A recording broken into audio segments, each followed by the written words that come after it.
حضرات محترم، یہ جو روش ہے، یہ جو طریقہ ہے، اس میں ایک بین الاقوامی سازش ہے۔ وہ سازش یہ ہے کہ کسی بھی طرح سے مسلمانوں کو بدنام کیا جائے، مسلمانوں کو سڑکوں پر لا کر کے یہ دکھایا جائے کہ دیکھو یہ اس طرح کے مسلمان ہیں، یہ پتھر چلا رہے ہیں، یہ اینٹیں چلا رہے ہیں، یہ گمہ چلا رہے ہیں، یہ اشتعال انگیز باتیں کر رہے ہیں، یہ تفرقہ پھیلا رہے ہیں، یہ نفرت کی باتیں کر رہے ہیں، تاکہ دنیا کو اور بدنام کرنے کا موقع مل جائے۔ یہ جان بوجھ کر کے کیا جا رہا ہے۔ جب کسی چیز کی سازش کی جا رہی ہو تو ہم سب کو اس سے ہوشیار رہنا چاہیے،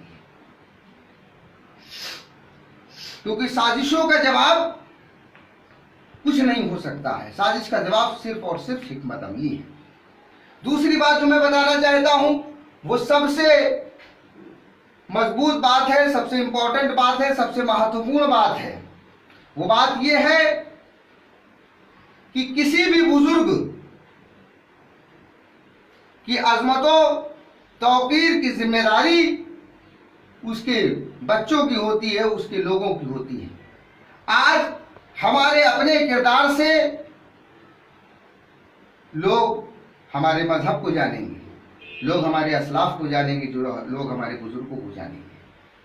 آج جس طرح سے جو ہو رہا ہے، یہ قطعی طریقہ نہیں ہے ہمارے بزرگوں کا۔ نہ ہمارے بزرگوں نے اس طریقے کے معاملات کیے، نہ ہمارے بزرگوں نے اس طریقے کا تشدد اختیار کیا۔ جس طریقے کے یہ تشدد کیا جا رہا ہے، یہ قطعی قابل قبول نہیں ہے۔ جمعہ کا دن اللہ تبارک تعالیٰ نے عبادت کے لیے بنایا ہے۔ جمعہ کا دن سارے دنوں کا سردار بنایا گیا ہے، عبادت کے لیے بنایا گیا، اللہ کو یاد کرنے کے لیے بنایا گیا ہے، فلاح اور بہبودی کے لیے بنایا گیا ہے۔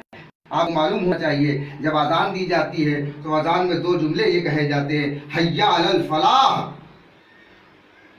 آؤ بھلائی کی طرف، آؤ بھلائی کی طرف۔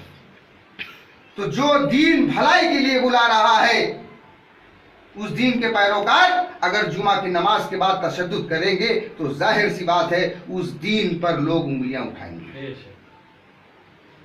ہماری ذمہ داری بنتی ہے کہ ہم اس طریقے کا کوئی بھی کام نہ کریں جس سے ہمارے دین پر اور ہمارے نبی صلی اللہ علیہ وسلم کی ذات اقدس پر انگلی اٹھانے کا لوگوں کو موقع ملے۔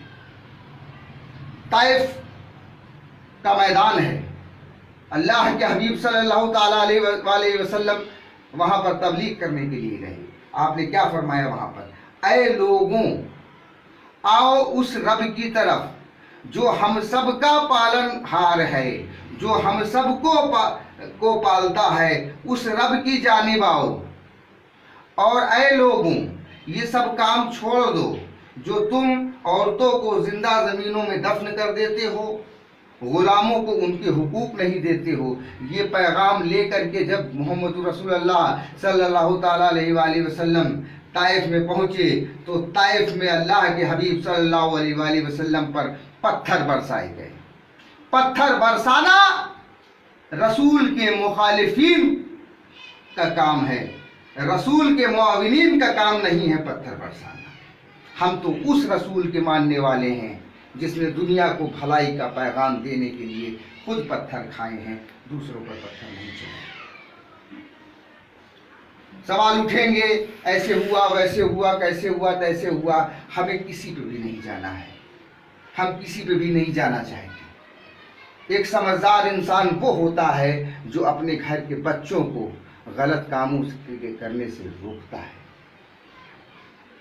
توہین رسالت ایک بہت بڑا مسئلہ ہے۔ بہت ہی ذمہ داری کے ساتھ میں اس بات کو کہنا چاہتا ہوں، اور چونکہ آج سوشل میڈیا کے مادھیم سے بھی ہماری اس بات کو پرچارت اور پرسارت کیا جا رہا ہے، تو میں اس کے ذریعے ہندوستان ہی نہیں بلکہ دنیا کے تمام مشائخ کو، تمام پیروں کو، تمام عالم دین کو یہ بتانا چاہتا ہوں، یہ کہنا چاہتا ہوں کہ جس روایت کی بنا پر پوری دنیا میں یہ معاملات کھڑے کیے جاتے ہیں، اپنے دل پہ ہاتھ رکھ کر کے کہیے، کیا اس روایت میں کمی نہیں ہے؟ ہم بہت ہی ذمہ داری کے ساتھ اس بات کو کہنا چاہتے ہیں کہ جس چیز میں اللہ کے حبیب صلی اللہ تعالیٰ علیہ وآلہ وسلم کی شان میں کمی آ رہی ہے تو یقین جانیے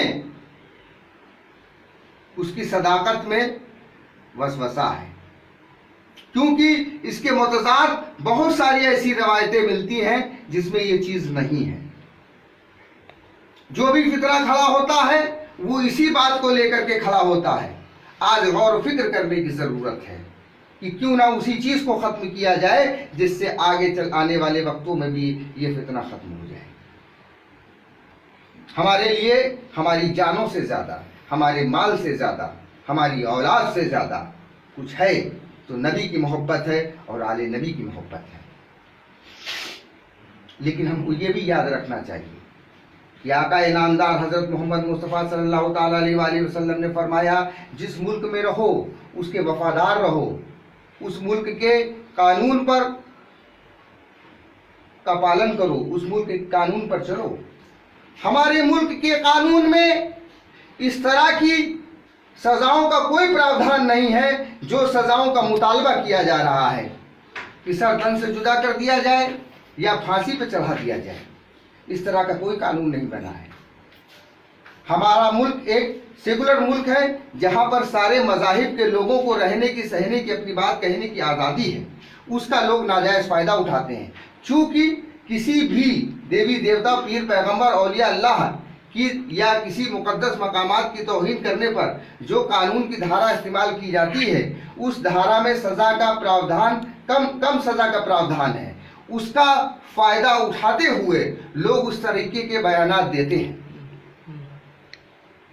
صوفی خانقاہ ایسوسی ایشن کے تمام ذمہ داروں نے صدر جمہوریہ ہند کو یہ خط لکھا ہے اور اس خط میں ہم نے یہ مطالبہ کیا ہے کہ چونکہ اس طریقے کے بیانات سے دیکھیے ہم ایک بات اور واضح کر دینا چاہتے ہیں، اسلام سارے مذاہب کے احترام کا حکم دیتا ہے۔ دنیا میں 1,24,000 کم و بیش انبیاء کرام تشریف لائے اور کوئی بھی خطہ ایسا نہیں ہے جہاں پر انبیاء کرام تشریف نہ لائے ہوں۔ دنیا کی کوئی ایسی جگہ نہیں ہے جہاں پر کوئی انبیاء کرام تشریف نہ لائے ہوں۔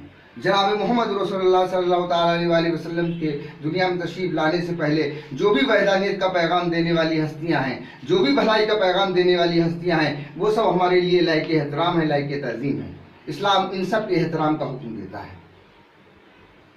تو ان سب کا بھی اپمان کرنا ہمارے معبودوں کے اپمان سے کم نہیں ہے، ہمارے معبود کے اپمان سے کم نہیں ہے۔ لہذا ہم نے حکومت ہند سے، صدر جمہوریہ ہند سے مانگ کی ہے کہ اس موضوع پر ایک سخت ترین قانون بنایا جائے تاکہ اس طریقے کے بیان دے کر کے لوگ اپنی سیاسی مقاصد کو پورا کرنے کے لیے ملک میں تشدد جیسے حالات نہ پیدا کریں۔ میری تمام ہندوستان کے مسلمانوں سے خاص طور سے یہ اپیل ہے کہ آپ نے دیکھا ہوگا کہ کس طرح سے کل سے سوشل میڈیا پر شوشے پھیلائے جا رہے ہیں بھارت بند کی، جبکہ کسی بھی تنظیم نے، کسی بھی مسلم تنظیم نے اس بند کو نہیں بلایا ہے۔